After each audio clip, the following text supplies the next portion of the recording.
High friends, আমি Shovan. Welcome to my YouTube channel. এখন আমি তুফান মুভি রিভিউ করব। তুফান মুভিটা কিন্তু বাংলাদেশে রিলিজ হয়ে গেছে 17 জুন 2024-এ, ঈদের দিনে। কিন্তু এই মুভিটা কিন্তু পরে এই দেশে রিলিজ হয়, মানে ইন্ডিয়াতে রিলিজ হয় গতকাল, মানে 5 জুলাই 2024-এ, এবং ওয়ার্ল্ড ওয়াইড রিলিজ হয়ে যায়। তা আমি যদি মুভি ডিউরেশনের কথা বলি, 2 ঘন্টা 25 মিনিট এই মুভির ডিউরেশন। ফার্স্ট হাফটা হলো 1 ঘন্টা, সেকেন্ড হাফটা হলো একটু বড়, 1 ঘন্টা 25 মিনিট। তা আমার কাছে কোথাও গিয়ে যেন সেকেন্ড হাফটা বেশি ভালো মনে হয়েছে। এটা ডিস্ট্রিবিউটেড করেছে হলো এসভিএফ, রয়েছে কোলাবোরেশন আলফা আই, চোরকি এর সাথে ডিস্ট্রিবিউটের দায়িত্ব নিয়েছে, এবং প্রোডাকশন হাউস হলো Kanon films, directed by Raihan Rafi. এবং এই মুভিটা কিন্তু বাংলাদেশে মানে যথেষ্ট একটা ভালো একটা কালেকশন কিন্তু অলরেডি করেছে। কিন্তু এদেশে কেন কালেকশনটা হচ্ছে না সেই ব্যাপারটা আমি অতটা বুঝে উঠতে পারছি না। হয়তোবা সাকিব খানকে সাকিব খানের হাইট সরি এদেশে অনেকটা কম, সেই জন্য। কারণ গতকাল যখন আমি স্টার থিয়েটারে সন্ধ্যে 6টার শোতে দেখতে গিয়েছিলাম, তখন কিন্তু সেখানে দর্শক বেশ বেশ কম ছিল। যাই হোক, এটা কিন্তু সাকিব খানের 250তম সিনেমা, মানে 250 মুভি। অর্থাৎ বুঝতেই পারছেন, 2 দশকেরও বেশি সময় ধরে তিনি বাংলাদেশে কিন্তু রাজ করছেন। এবং যখন সাকিব খানের নামটা আসে, তখন কিন্তু সেটা দেখানো হয় মেগাস্টার সাকিব খান। তো এবার আমি যদি, আর প্রোডাকশন হাউস হলো কানন ফিল্মস, যেটা মানে রায়হান রফির যে প্রোডাকশন হাউস থেকে এই মুভিটা ডিরেক্ট করেছেন তিনি। এবার সিনেমাটোগ্রাফির দায়িত্ব রয়েছে তাহসিন রহমান। মিউজিক করেছে কিন্তু বেশ কিছু মিউজিক দায়িত্ব রয়েছে হলো আরাফাত, নাভিদ, প্রীতম, আকাশ। এবং লিড কাস্টে সাকিব খান ছাড়া যারা রয়েছে তাদের নাম না নিলেই নয়, তাদের নামগুলো প্লিজ একটু আমি পড়ছি। সাকিব খান তো রয়েছে, মিমি চক্রবর্তী রয়েছে, তার স্ক্রিন প্রেজেন্স আমি কম ভেবেছিলাম, যথেষ্ট তার স্ক্রিন প্রেজেন্স রয়েছে। এছাড়া নাবিলা রয়েছে, যতটুকু সময় তিনি অভিনয় করেছেন আমার কিন্তু তাকে বেশ কিউট লেগেছে। চঞ্চল চৌধুরী তো আছেই, আপনারা সবাই জেনে গেছেন। এছাড়া রয়েছে মিসা সওদাগরও যতটুকু সময় ছিলেন ফাটিয়ে তিনি অভিনয় করেছেন। ফজলুর রহমান বাবু যথেষ্ট বর্ষিয়ান একজন অভিনেতা।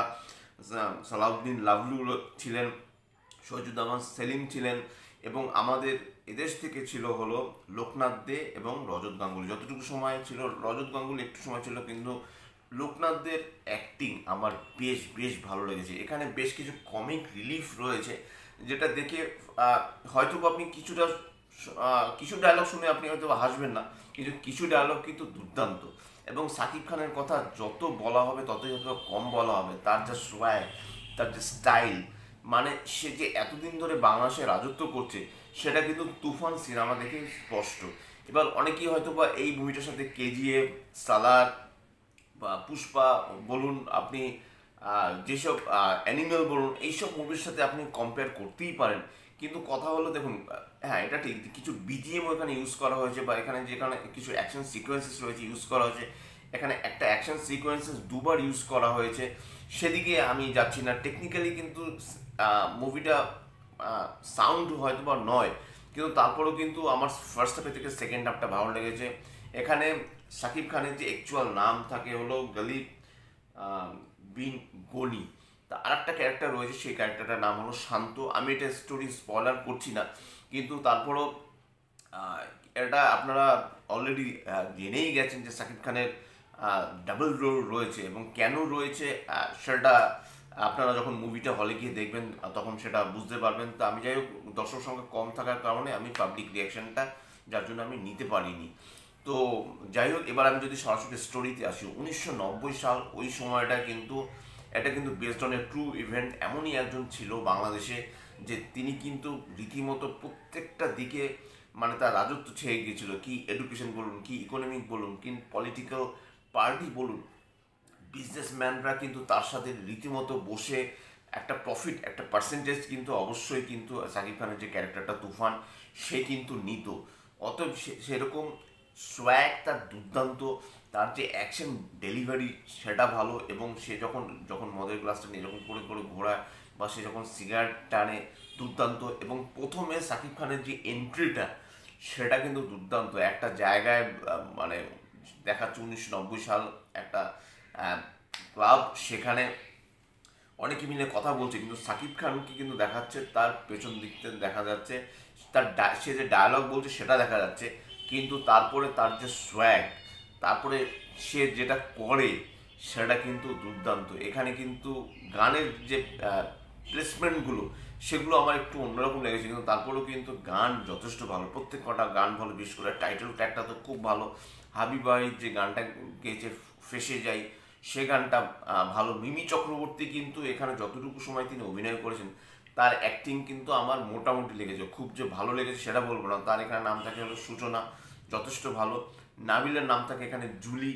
নাবিলার আমার অ্যাক্টিং কিন্তু মিমি চক্রবর্তীর থেকে ফার ফার বেটার লেগেছে, যতটুকু সময় তার অ্যাক্টিং করেছে তার অ্যাক্টিং কিন্তু আমার ভালো লেগেছে। কিন্তু এখানে সূচনার যে ক্যারেক্টারটা, মানে মিমি চক্রবর্তীর ক্যারেক্টারটা কিন্তু বেশ ভালো।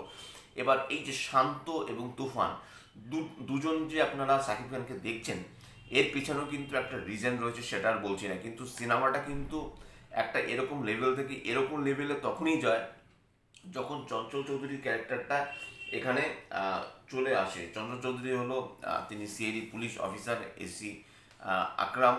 সে তুফানকে ধরার জন্য মানে দুর্দান্তভাবে সে একটা গেম প্ল্যান করে। এবং আপনারা তো ডায়লগগুলো খুব ভালো মতোই জানেন, যে যখন চঞ্চল চৌধুরী আপনার ট্রেলারে বলছে যে তুফান খুব ভয় পাইছি রে, আর সেটা তো ঠিক রয়েছে। কিন্তু তারপরে সে যখন মানে তাকেও তো একজন মানে ঊর্ধ্বস্থান একজন কর্মচারীর কাছে তাকেও তো রিপোর্ট করতে হয়, মানে সিআইডির উপরে যিনি বসে আছেন।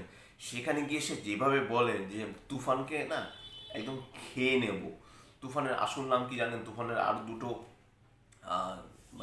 মানে আরও দুটো ছবি আমার কাছে আছে, তিনটে ছবি আমার কাছে আছে, আপনাদের কাছে রয়েছে একটা। বা চঞ্চল চৌধুরী যে ক্যারেক্টারটা রয়েছে যখন বলছে যে আমি এরকম খাবার খাচ্ছি, মায়ের হাতে রান্না খাচ্ছি, বউয়ের কথা নাই বা বললাম, এই যে কথাগুলো যখন বলে তখন কিন্তু দুর্দান্ত লাগে। এবং চঞ্চল চৌধুরী আসার পর না সিনেমাটা যেন একটা অন্যরকম একটা লেভেল পায়।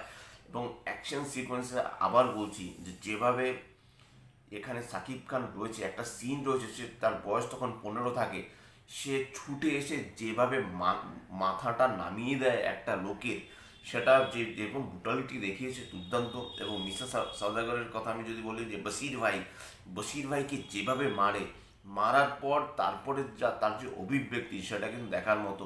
আর একটা সিনের কথা বলবো, যে সিনটা হলো যে এরকম খুব ভদ্র নম্রভাবে এরকম মানে একদম হাত দুটো এরকম ইয়ে করে মানে অনেকটা শেকি টাইপের হয়ে হাঁটে হেঁটে হেঁটে আসে, হঠাৎ করে তার স্টাইলটা বদলে যায়। মানে অ্যাকচুয়ালি তুফান যেরকম সেই স্টাইলটা, সেই সোয়াগটা তার পুরোপুরিভাবে ফিরে আসে, সেখানে কিন্তু দর্শক রীতিমতো হাততালি দেয়। এখানে কিন্তু সত্যি কথা বলতে ফার্স্ট হাফটা না অনেকটা কিন্তু আমার লো লেগেছে, মানে সেখানে কমেডিটা সেরকম জমেনি। সেখানে শান্ত, সে যে একজন উদীয়মান একজন স্টার হওয়ার জন্য তার যে স্ট্রাগলটা, সেটা না অতটা ভালো জমেনি। শান্তর যে লাইফস্টাইলটা দেখানো হয়েছে, বা শান্তর সে যে লোকের উপকার করে, সেই জিনিসগুলোকে যেভাবে দেখানো হয়েছে সেটা কিন্তু অবশ্যই ভালো, কিন্তু সেই জায়গাটা না ঠিকঠাক জমেনি। সেই জায়গাটা রীতিমতো আমার ঘুম পাচ্ছিল। কিন্তু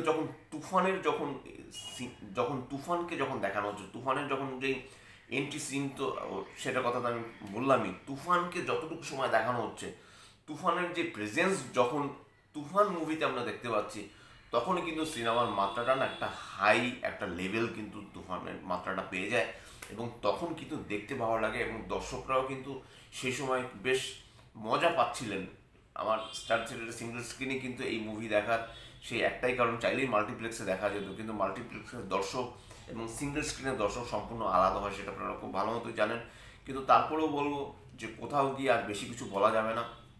এই যে 1990 সাল, 1994 সাল অব্দি লাস্ট দেখানো হয়েছে, 95 সালে, এবং একটা পলিটিক্যাল পার্টিকে সে যে জিতিয়ে দেয়, তার পেছনেও তার যে মগজ কতটা কাজ করে সেটা ভালো। এবং সে তার যে ব্রুটালিটি তুফানের, সেটা যেভাবে দেখানো হয়েছে, এক কথায় একদম পুরো খেয়ে নেব যেরকম বলে চন্দ্র চৌধুরীর ভাষায় একে আকরাম, আর দুর্দান্ত। মানে সত্যি কথা বলতে এখানে সাকিব খান আর চঞ্চল চৌধুরী এই দুটো ক্যারেক্টার না এত স্ট্রংলি লেখা হয়েছে না, বেশ ভালো। তারপর আমি বলবো যে এই সিনেমায় কিছু কিছু দৃশ্য রয়েছে, যেমন যে অ্যাকশনের কিছু দৃশ্য রয়েছে, সেই দৃশ্যগুলো না একটু বেটার করতে পারতো। কারণ রায়হান রাফির, আমি সুড়ঙ্গ মুভিটা দেখেছি, তখনই বুঝতে পেরেছি যে রায়হান রাফি সত্যিই অনেক বড় মাপের মানে ডিরেক্টর। কিন্তু এখানে গিয়ে কিছু কিছু জায়গায় কিন্তু আমার কালার গ্রেডিংটাও ঠিকঠাক রয়েছে। সিনেমাটোগ্রাফি নিয়ে মোটামুটি কোনো কথা হবে না, ঠিকই রয়েছে, গানগুলোর প্লেসমেন্ট নিয়ে একটু ইয়ে রয়েছে, কিন্তু টেকনিক্যালি কিন্তু সিনেমাটা কিন্তু স্ট্রং নয়। টেকনিক্যালি সিনেমাটা একদমই কিন্তু স্ট্রং হতে পারেনি। তা সত্ত্বেও আমি অবশ্যই চাইবো যাতে তুফান এদেশে একটা ভালো, যাতে একটা বিজনেস করে, কারণ এরকম এটা একটা প্রচণ্ড একটা কমার্শিয়াল একটা মুভি।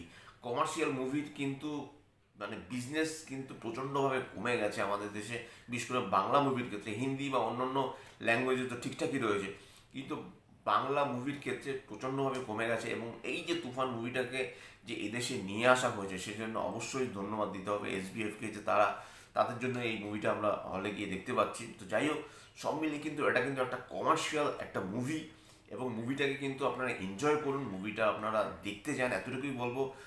আর শাকিব খানকে নিয়ে যত বলা হবে ততই কম বলা হবে। তাকে নিয়ে বললে পরে হয়তো বা এই ভিডিও ডিউরেশন আমার 20 মিনিট হয়ে যাবে। তার তার অ্যাক্টিং নিয়ে সত্যিই কোনো কথা হবে না, সে তো সত্যি মেগাস্টার, সেটা কিন্তু তুফান মুভির মাধ্যমে প্রমাণিত হয়ে গেছে। আর কিছু বলছি না, শুধু এতটুকুই বলবো আপনারা মুভিটা দেখতে চান। আশা করছি আপনারা ভালো লাগবে। এবং শেষে কিন্তু একটা পোস্ট ক্রেডিট একটা সিন রয়েছে, পোস্ট ক্রেডিট বলবো না, একটা সিন রয়েছে একদম শেষে, কি একটা টুইস্ট রয়েছে শেষ 2 মিনিট একদম, সেই জায়গাটা কিন্তু রীতিমতো চরম লেগেছে, চরম। তা এটা আপনারা মানে এক্সপেক্টই করতে পারবেন না যে এটা কি, হাউ কুড ইট পসিবল। তো সব মিলিয়ে এটাই ছিল আমার তুফান মুভি রিভিউ। যদি চ্যানেলটা ভালো লেগে থাকে লাইক, শেয়ার, কমেন্ট এবং সাবস্ক্রাইব করতে বলবেন। আমার চ্যানেলকে ইনস্টাগ্রাম লিঙ্ক, ফেসবুকের লিঙ্ক এবং ইউটিউবের লিঙ্ক আমার ডিসক্রিপশন বক্সে দিয়ে দেওয়া হচ্ছে, সেখান থেকে আপনারা আমাকে কানেক্ট করতে পারেন। এবং অবশ্যই তুফান মুভিটা দেখতে যান, মিস অ্যাটলিস্ট করবেন না। Till then stay tuned, tata.